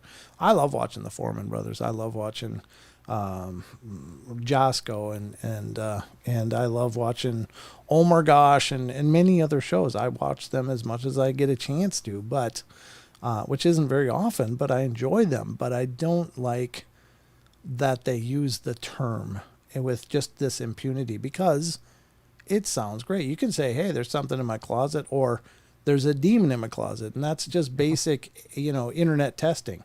Which one do you think is going to get the more clicks? Mm-hmm. Well, it's the demon one. And people know this, and so they utilize it. And the part that I don't like is this. It's that there's just way too much focus on the negative in the paranormal. And you can't get any more negative than a demon. There's devils too, I think, which are a step up even from demons. But that's a horrible thing to propagate and get people to focus on. I think that there's plenty of negative hauntings that are not demon. They're plenty aggressive, and they're plenty scary, I'm sure. But to propagate that everything is a demon gives it kind of this sense of omniscience, and I think it's irresponsible. Because I think, again, spirits have a very limited number of means to communicate, and oftentimes it startles and scares people. So when anything happens, they're like, oh my God, I got a demon. They'll get a priest. Let's cleanse. Let's get this, get it out of my house. And fair enough. But I think oftentimes if you take a step back and look at it, it's like, okay, these are disembodied, consciousness, and they're trying to reach out for some reason. And I think oftentimes it's to get your attention, maybe just to be acknowledged, maybe to help you understand that they're there, maybe any number of things. But, it's important not to label everything with the most extreme negative you can. Truth be known, I don't think anybody should want to encounter a demon. I think if you do know that there's a demon somewhere, you should avoid that place at all costs, because it's something that's going to be a very, very potent and extraordinarily dangerous thing to deal with. You don't go in there and throw out REM pods and say, hey, demon, you're going to show us that you're here? You want to answer some questions? Let's whip out the Ouija board. It's like, oh, good Lord. It's just a comedy of errors. If it is truly something demonic, you are absolutely throwing out the welcome mat and saying, hey, take me. And not everybody believes that much in this stuff, and that's okay. But I'm just saying, be careful what you wish for, because you are inviting something that has been around for thousands of years probably. And it's very good at what it does. It has nothing but time and a whole boatload of energy to make your life a living hell, and could actually lead to your death or the death of others. So don't play with that stuff. Just don't play with it. It's so freaking dangerous, and it's so irresponsible. So, because it's not a question of what if we're wrong. It's a question of what if we're right. Yeah, because exactly. It leads to, if we're wrong, it's like, okay, you just move on. Big deal. Nothing changes. If we're right and you wish for that upon yourself. Yeah, absolutely. You got a whole mountain of problems then. Right. So that's my rub about it. It's like, you just don't mess with. You don't taunt those kind of things. You don't encourage those kind of things. you just want to get them gone, or get yourself gone is probably the best result. Unless you're a very accomplished spiritual person and you believe you can handle it, then by all means give it a shot, but just protect the hell out of yourself, because you're going to be dealing with something that's going to make you its personal hobby. They have nothing but time. They can sit for decades waiting for you to screw up. And they may, if they're pissed off at you. They got nothing else to do. So they'll just sit and wait and watch, and you'll forget all about it, and it'll be there. So just be careful, folks. Like my deck. Purposely, she wants that on a t-shirt. What? She wants that on a t-shirt. What wants what on a t-shirt? I'm guessing it's the phrase, it's not about what if we're wrong. It's about what if we're right. That is a good one. We should do a design for that. Yeah. Paranormal Portal. It's not about if we're wrong. It's about what if we're right. That's a good one. That's pretty good. That's a powerful one. That almost gave me chills. Ooh. That was you. Wasn't that you? It was me. But yes. Right. I mean, you didn't read it somewhere in the chat, did you? No. Okay. Well, that was very No, profound. I read it somewhere else. I also think our energy after we die is imprinted onto objects such as water, rocks, and some other objects. And the more energy we left on objects would mean we only have so much energy. Well, I don't think that we are a finite amount of energy. I think we're interwoven into the divine web. I think that we always have energy. Maybe not so much after our passing. I don't know how that works. Certainly many people believe that we're disconnected from, a lot of what gives us energy. But I'm not so sure that that's the case. I just think it has a lot to do with how much of that energy you let in, because I don't think we're ever unplugged from the divine source. I just think that too much crap gets in the way of us receiving it. And by that I mean emotional stuff, perhaps trauma, perhaps anger, rage, fear. Any of the negative emotions certainly can block us getting that energy edge. If something exists and is conscious, I believe it's always, even the dark, horrible things, I think, are still connected to the divine. I just couldn't spit that out. I was just like, yeah, it might be the dark thing going, shut up. Yeah, it's trying to stop you. Wait, don't spread the wisdom. So, but I think that it's us that blocks that from refilling ourselves. And so perhaps, that's the beauty of faith, knowing that you're okay and that you're protected and that you're connected. I think the worst thing that we ever suffer in this world is the belief in separation, that we are alone, that nothing is with us, and we're disconnected, and kind of these free floating things in the void of the universe. And I think that that's incredibly damaging. And once you believe that, as it says in the Bible, it's done unto you as you believe. And so I think we can turn off that font of our source. And that's sad. So I don't know. I mean, I'm not trying to disagree or argue a point. It's just my personal belief, but I thought I'd share that. So yeah. All right. But that was the Discord question of the week, and quite a robust discussion, really. Yeah. Absolutely. Well, let's continue on. Oh, profound. Thank you, Barbara. Thank you. God, it's already 8:25. Can you believe it? Sheesh. Oh my God. Where did the time go? Oh my God, I know. That's why I love this portal. Everyone has different outlook. That helps to open new ideas. Oh, thank you, Laura. That's very sweet.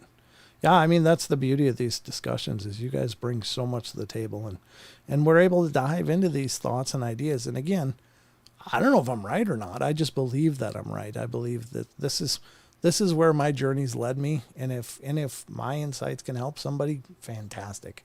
I'm truly blessed by that. But, if you have other ideas, that's perfectly fine too. Again, there is no monoculture of thought here in the portal. I welcome all different thoughts and ideas and angles, and a lot of times you taught me a lot of different ways to look at things too. So that's why I love this Discord question of the week.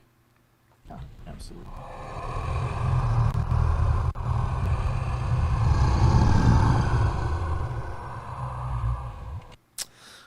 Very cool. That was a good discussion. Holy macaroni. And that's the truth, Maggie, as well.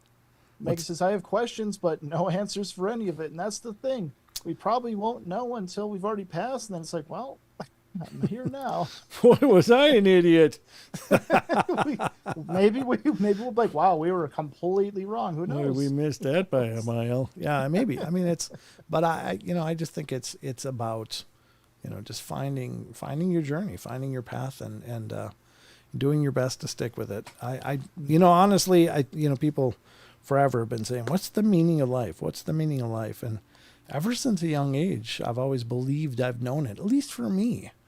And I don't pretend that it has to be anybody else's truth, but I just think that we are ideas floating in the divine mind, and our role and our scope is to become better than we are, that we are expressions of that divine love. And I think that our role in this lifetime or lifetimes is to try to express that out from ourselves and into the world around us. In my book that I wrote, and I have not published it, so don't ask me where I can get it. It's not published yet, but I had an epiphany, and I think I something to the effect of enlightenment is realizing that we not only started in the Garden of Eden, but in that we never left it. So I think that we're still connected in that same way. It's just our own issues get in the way of us existing in that state. So anyway, I don't know, just my 2 cents, whatever that's worth. Maybe nothing, but I'm sharing it anyway because I got a microphone. That's right. It's your voice. That's my voice. Yep, absolutely. All right, let's get to the next one. Do call think it's possible to catch and store spirits like in Ghostbusters? I think it's possible that many dark esoteric practices have been doing that for a long time, and it's done through ritual. That it's possible to, and it's probably maybe not an actual, in a lot of cases, it's probably not an actual other presence, but it's probably something like oh my God, I can't believe I can't remember this word. Let me pull it up because I was just going through it. It's probably more like a tulpa. Or there's another thing that I didn't cover in the recent podcast, and that was called servitors. Servitors are essentially a conscious spell that's created by some practitioner, but it has its own consciousness, and it will continue for an indefinite amount of time to serve that magician. It will. But it's something that's created by the magician himself or herself and creates this servitor. And I think in a lot of binding of spirits to an object, it's probably something more like a servitor that was created through the ritual rather than taking the spirit of, young Annie that passed away and stuffing her into a doll. I think that sometimes, spirits do attached to things for any number of reasons, but I think it can be done, but I'm not so sure that it's actually them binding a spirit of an independent person. I think that they're creating a spirit as a tulpa or a servitor and giving it a scope and a role. So anyway, that's a whole different, servitor is a whole different discussion, but servitors are handy. Yeah, they can be. Yeah, they can be. But anyway, there's so much that could be discussed and gotten into. I try not to get into specific stuff like that because I'm not sure I understand it really well enough to really explain it properly. I just can give you my take on it, but also I don't want to lead people down a path where they're like, oh, how do you make those? Let's do that. It's not like whipping up some cookies. No. Those kind of things can go sideways too if you don't know what you're doing. So either they can go absolutely kaput and nothing happens, or something happens. If you don't know what you're doing, you could create something that's not good. So oh my God, I can't believe I missed it. Maggie donated $3 on Rumble. Woo, Maggie! Thank you, Maggie. Excellent discussions. Thanks, Brent and Sheldon. Oh, that's very sweet. I don't know if you guys like all this kind of discussion or not, but I just think it's certainly within our purview to discuss every once in a while. We don't dive into this stuff probably very much, not by choice as much as I just try to give you a whole multi-layer of things in these live streams. But I'm okay with branching out on discussions if you guys are participating. Never heard of that, Brent. Yeah, servitors are pretty interesting. Anyway, is it like a Divic box? Oh, you mean what is it? A Divic box is, yeah, that's the word. Divics were supposedly eradicated by the rabbis a long time ago, according to Jewish mysticism.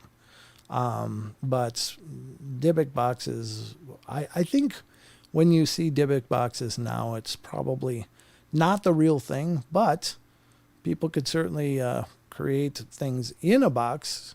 I know that there's you can find Dybbuk boxes and haunted items online, and I think most of them, 90% of them, are junk. Just people putting wax around a wooden box and selling it for $500. Oh, don't open it. If you open it, be careful. Of course, somebody's going to open it, and it'll be nothing. But there's a chance that it's more than just nothing. So, what is a Dybbuk box? Dybbuk. I think it's Dibuk is the spelling, but it's the story of the Dybbuk box is that Dybbuks were these evil spirits, and the Jewish faith, the rabbis, allegedly went out, according to their mysticism, and they eradicated them. They captured them and cast them away. I've heard that some legends state that they were put into these boxes and sealed and then buried or whatever. But so I don't think there's probably many genuine Dybbuk boxes around, if there's any at all. But it's a claim. So there's a really good horror movie about a Dybbuk box. Yeah, I bet there is. Wow. But yeah, I think that there can be objects that are cursed, and meaning that they've been imbued with something like a tulpa or a servitor of some kind to cause havoc. And I think that a lot of satanic practitioners utilize a servitor type of magic when they summon a demon to guard their areas. Well, I think that's probably more of a mystical creation. But I don't think that demons probably lend themselves to being chained to an area very well. And I'm pretty sure that most people wouldn't be able to accommodate that anyway. So, but they're creating something that might be lingering, or cursed objects. There's a claim that a lot of satanic sites will have nice things, like a really nice knife that people find laying there. Like, oh, dude, just found this, even though all this weird stuff's happening. Somebody must have dropped this. And it's like, that was intentional. And you now should probably get some cleansing. So, why can't it ever be a tiny unicorn in a box? Amen, Maggie. Why can't it be a fluffy bunny of love that just hops out and gives you a big hug? I don't know. That would be how I'd do it. It's like free hugs open, I don't know. Anyway, just found 1800s Indian head scent detecting in my yard. Can't read the date yet. Wow, cool, Justin. Ooh. That's really cool. Excellent. It's called The Possession 2012, stars Jeffrey Dean Morgan. Okay. Huh. Sounds interesting. Anyway, our happy little dude or something. Yeah. All right. Let's get to, what do we got left? I might have time for, yeah. I'm sorry. I'm just going off on a tangent here because I love talking about this stuff as well. Oh, yeah. I just don't know. I don't normally plan shows to just discuss things like that because honestly, I don't know how interested you guys are in it, but I love it personally. Yeah, I think it's very interesting personally too, but I don't pretend that everything I'm interested in is going to translate to a good show. But I'm fine discussing stuff like this if you guys want to. I can certainly dig up more about this stuff. Talk about evocation and invocation and other things like that, which is two very different things. But things like poppets and other mystical things. I've always found those kind of things fascinating, not because I'm an active participant or practitioner, but I think that these are people that have devoted themselves to try to manifest a reality or ends. So, but I find that stuff absolutely fascinating because I find religions fascinating, and a lot of times they're very parallel, so I think it's interesting. But I love discussions like this. Thank you, Karen. And Alora says, yeah, me too. I could go on all evening. Well, Hey, there we go. There you go. That sounds cool. Well, I mean, I'll certainly dig up some more information about things like this if you guys want to hear about it. I just, I don't want to make people uncomfortable, though. I don't want that to be a part of what happens here. But we do cover the paranormal, so it's probably always somebody going to be like, I didn't like that story. Everyone's going to have one thing. It's like me with poop. I don't like that. But you don't like it, but you brought it up. You set it on the table. We had a whole paranormal buffet here, and you just laid out a big turd for us. Fair enough. Yep. All right. Well, let's get to the cryptids while we still have some time to get to the cryptids. Again, remember, this is the last show this week. There won't be a show tomorrow that I'm planning on. I could surprise you again. So if you're not already subscribed, and if you haven't rung the bell, please do, because hell, I might just show up. We'll see how it all works out tomorrow, but I just think it's going to be far too busy and not practical. But if it works out, I'll do it. I'll just put it there. Even if I do get time, I may end up working on that ghost video podcast. What is a ghost? I haven't finished the video podcast of it yet. So, and then I got to start on the new podcast, which is going to be a good discussion about dogmen and Bigfoot. So hopefully you guys check that out. Brent, sometimes you scare us, but you don't go too far. Never go too far. Well, good. I'm not trying to make this a creepy show. I like these shows to be fun and light and just honest discussions about a lot of strangeness, because I think this stuff is fascinating. I really, really am all in on this stuff, and all the claims that are out there. I can't say I believe absolutely everything, but I believe a lot of it. And I believe that there's a lot of amazing things going on in our world. Sometimes they appear in frightening ways, but they're still amazing, so anyway, we'll dig into more as the ages go. But let's get to the cryptids, because it's that time, Sheldon. It is that time. Let's go.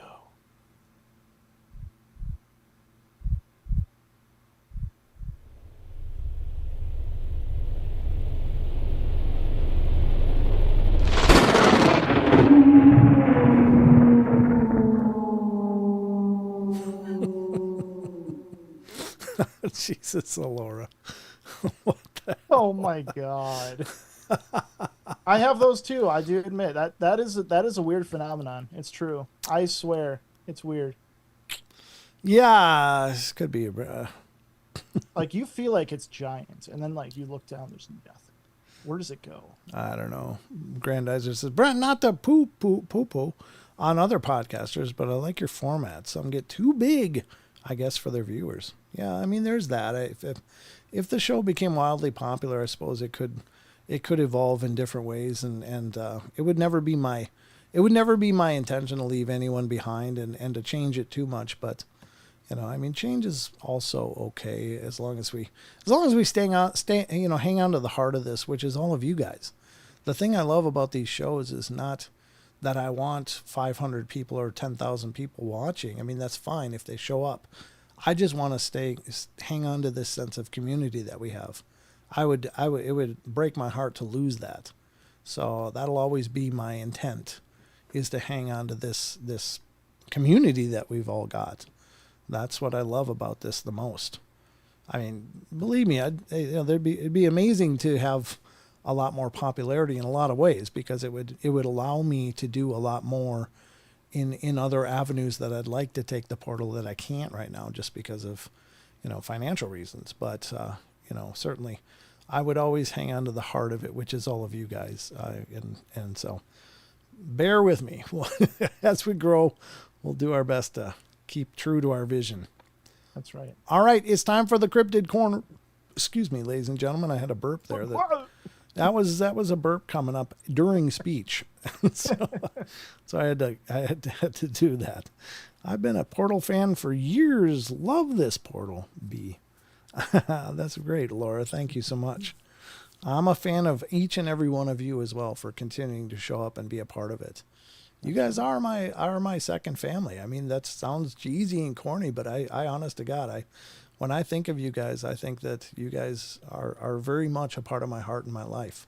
I love doing these shows, and it's not just so I can sit in front of a camera and talk. It's just because I love these get-togethers. I love these discussions. I love entertaining you as well as I know how. So you guys make this amazing. So it's fun. All right. At least we don't have Brent getting buzzed like last time. Grand. Oh, a little bit. I had a little screwball. You ever had that, Sheldon? It's familiar. It's What a is that? peanut butter liqueur, and it's like rocket fuel, but it's delicious. Did you drink it last? Yeah, I did. Because I'm going to be on Coast to Coast next Tuesday.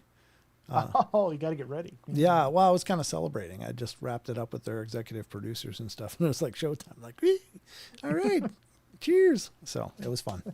It was fun. I rarely ever drink, but it was a bunch of laughs. We talked about. I rarely ever saw like anything alcoholic in your hand.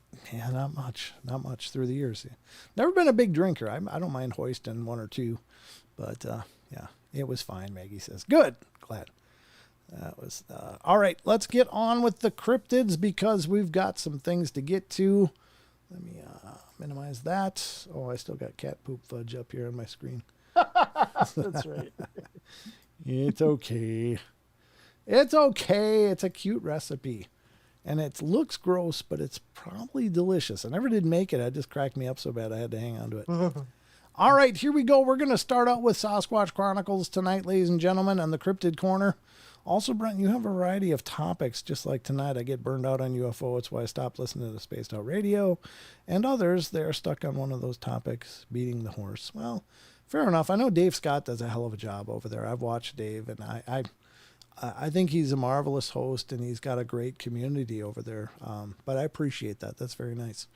I think that maybe having a few shows is probably the best bet. Like, I don't pretend that the Paranormal Portal should be everybody's show all the time. Like, yeah, stop in when you can and take part of it. But, enjoy all the other shows out there, too. There's amazing shows out there.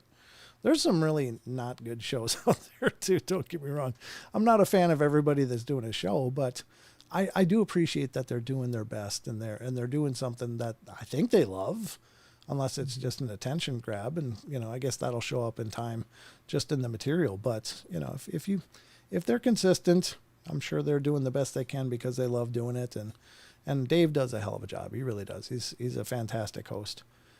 He's also one of those guys that can like multitask like nobody I've ever seen. He can be typing in the chat, doing a full intro, like verbally and reading the chat. And it's just crazy. The guy is like all over the page. I don't know how he does it. I think he's a cryptid, but he's like an octopus cryptid. It's like got a few appendages typing and another one scrolling chats, and he's crazy. Anyway, let's get to the first one. SasquatchChronicles.com. Again, please support Wes's blog. He does a hell of a job. It's always very current and well updated. And it's definitely the other part of the Sasquatch Chronicles that I don't think people spend enough time on. So stop over there. And it's also how you can learn to be a member and get an extra episode every week and so much more, including the After Dark series he's doing with Tony Merkel by just being a member. So very cool. We're going to go to this one from August 6th, Sasquatch and the Unknown Creature Encounter. I don't think we covered this last time. If not, we're rereading it. So either way, we're covering it now. There you go. All right. A listener from Southern New Hampshire writes, I love the show and wanted to tell someone about these two encounters. Let me do this. There we go. Wanted to tell someone about these two encounters. I don't necessarily want to be on the show, but I want to tell someone who will actually believe me. These encounters took place a few years ago, and I can't quite remember, the summer of either 2020 or 2021. I guess I'll start with the Sasquatch encounter, which wasn't nearly as interesting as my second encounter, but more on that later. So there was this large local forest with a reservoir and waterfall as well as hiking trails. I used to go back there all the time to go fishing. There were many fields as well around those woods, so I was walking towards a trailhead after fishing around the waterfall, which was in the open with no woods around it. And right in front of me, next to the trail, was a field. And in the field, maybe 200 to 300 feet in front of me, I saw something walking away from me. It was light tan and about 5 to 6 feet tall. And at first, I thought it was a guy because I remember saying to myself, who is that? And thinking I was going to go talk to them to see how they were doing.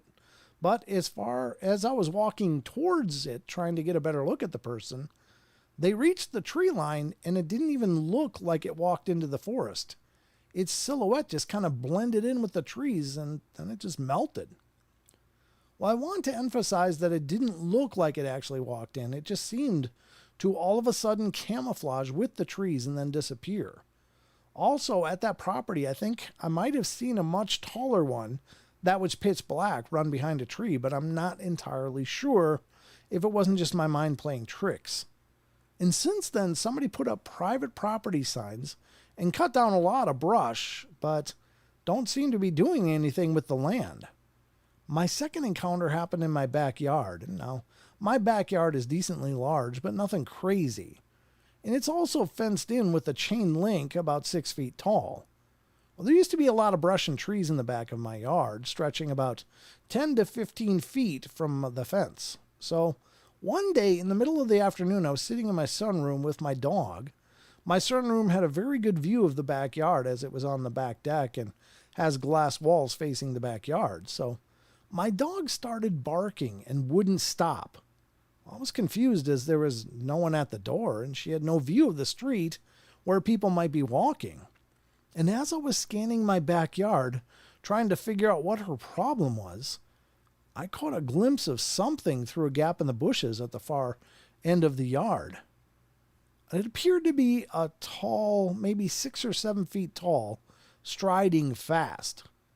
I only glimpsed his head and shoulders, but he was wearing a brown vest/jacket, a fancy suit type that goes over a shirt.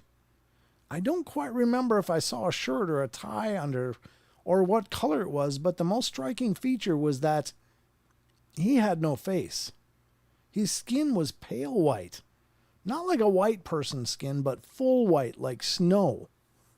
He had no hair, no ears, and no facial features at all. I only glimpsed him for a split second before he was gone, completely concealed. I immediately grabbed my siblings and ran outside with the dog. The dog instantly ran straight to about the spot where I'd seen him in the trees. Investigating revealed nothing. No person, no sign of anyone except a couple of vague shoe prints next to a fence that could have come from anyone. My parents shrugged me off, and no one except my siblings really believed me, especially because what I saw appeared very similar to, well, Slender Man. Now, Slender Man is a hoax created by an artist, but I cannot deny what I saw appeared very similar. So everyone just brushed me off, assuming I was lying about seeing a Slender Man. Huh. Wow. That's crazy, huh? I mean, in a way, it doesn't quite shock me from like even the stories I've heard years and years ago. I remember, maybe I don't know if you've heard about this. Have you heard of like the two younger girls trying to sacrifice for Slender Man? Yeah, they were trying to kill this other girl, a classmate. Yes. Yeah. Yes. And that was in Wisconsin, I think. Oh, was it really? Oh, Yeah, I wow. think so. Yep. But I mean, that seems like enough energy at the very least for these obsession to at least make a tulpa. Oh, Possible. sure. Absolutely. I mean, here's the thing. It's like probably like an egregore, really. I mean, if enough people believe in something.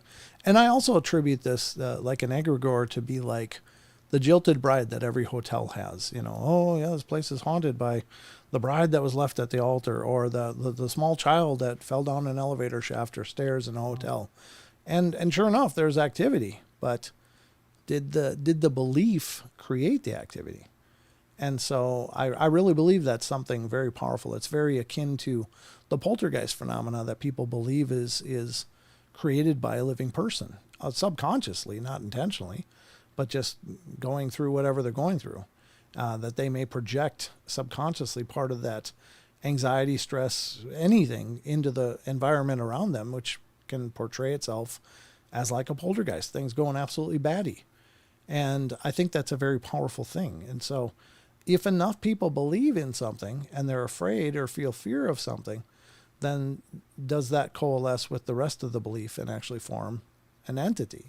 And I think that it does. I think at least I don't know that it can last a long time, but as these legends continue, more people are feeding into the legends and it keeps building and building. Again, energy follows intention.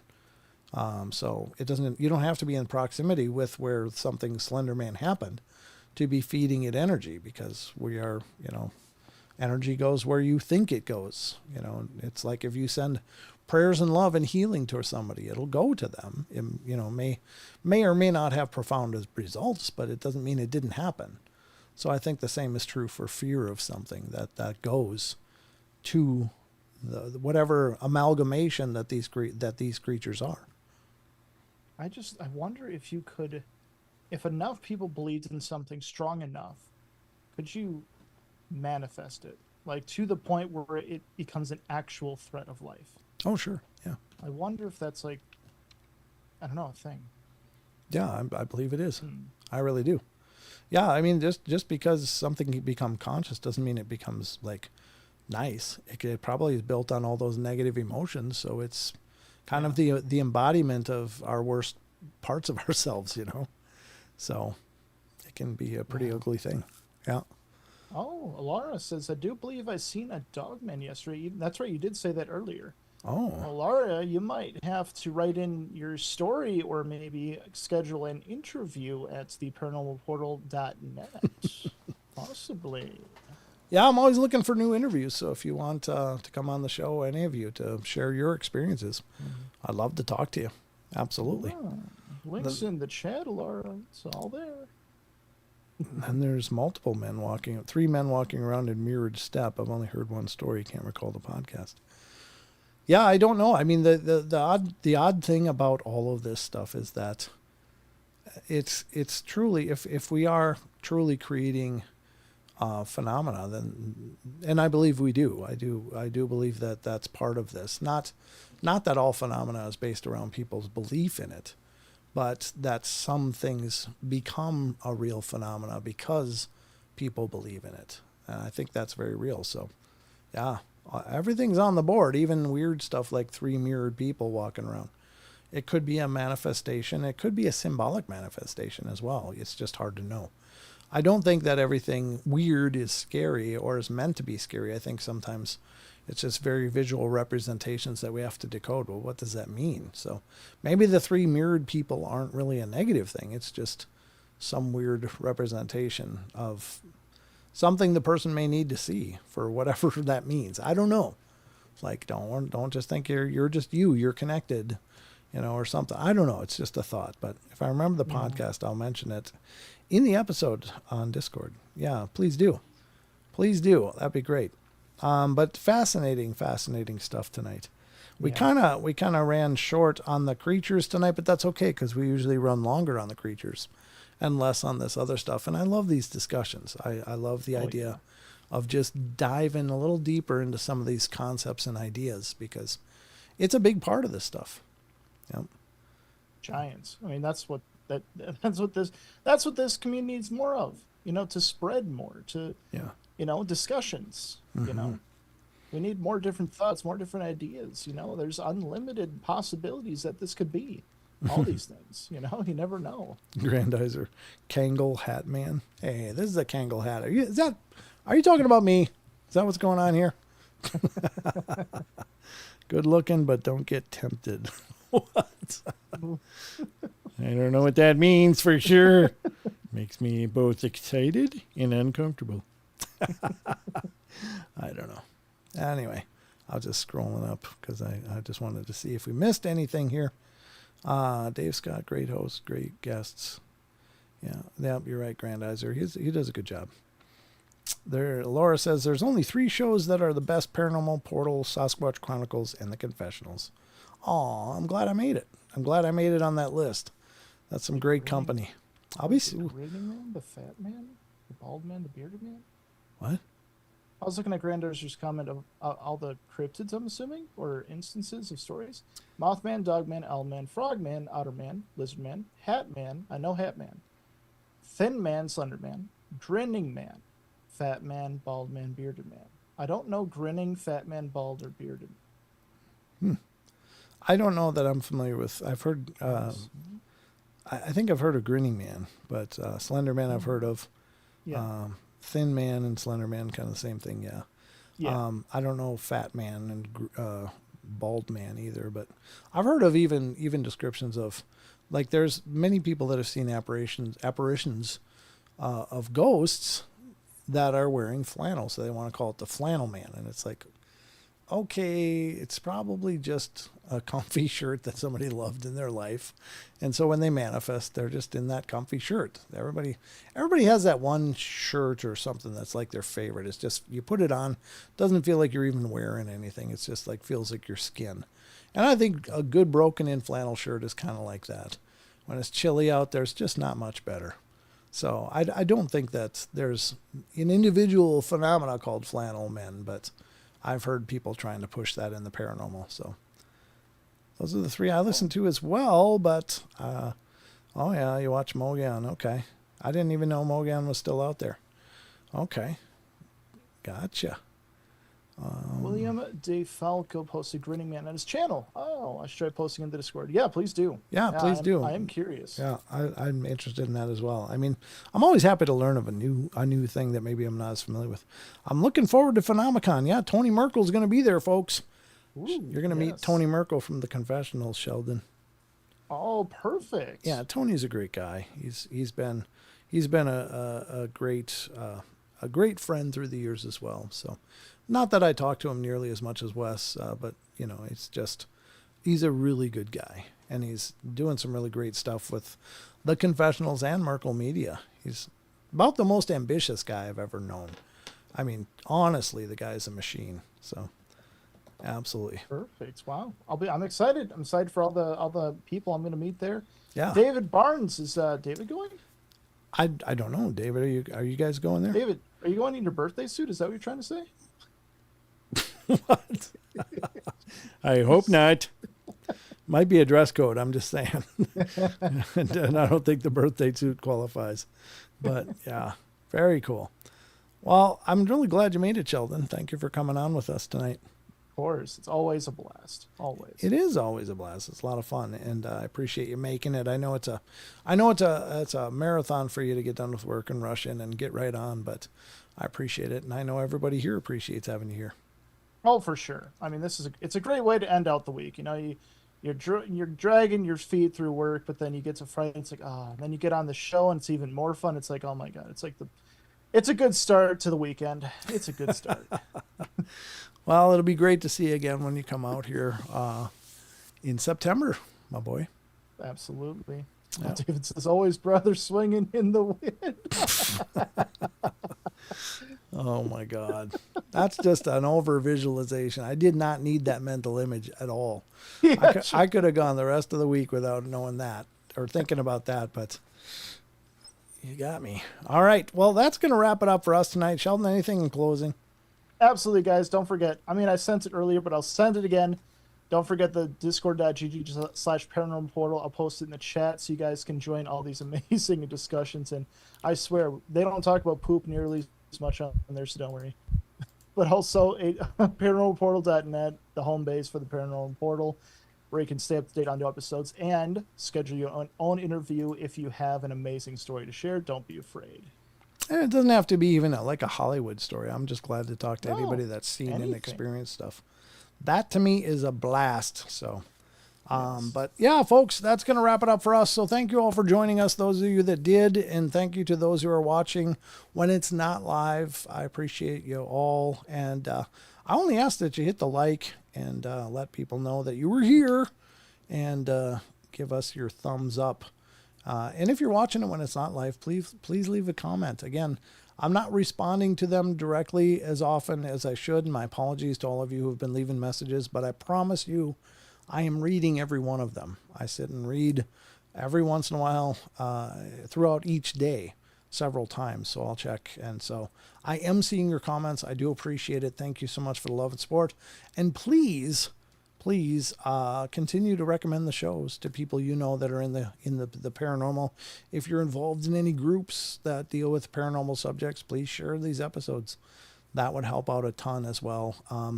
Again, I'll be on Coast to Coast on Tuesday night at midnight Pacific time, which is actually Wednesday morning. But anyway, it's Tuesday night, midnight till 2 a.m. I'll be there. So it'll be 2 full hours. Apparently there's going to be opportunities to call in if you've got questions.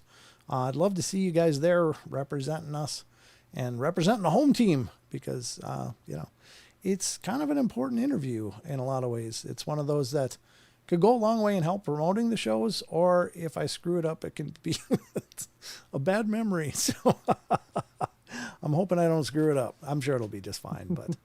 But anyway, yep, that's the plan. Also, again, Sheldon and I will be in Vernal, Utah, September 4th through the 7th at Phenomicon, and we'd love to see you if you can make the journey.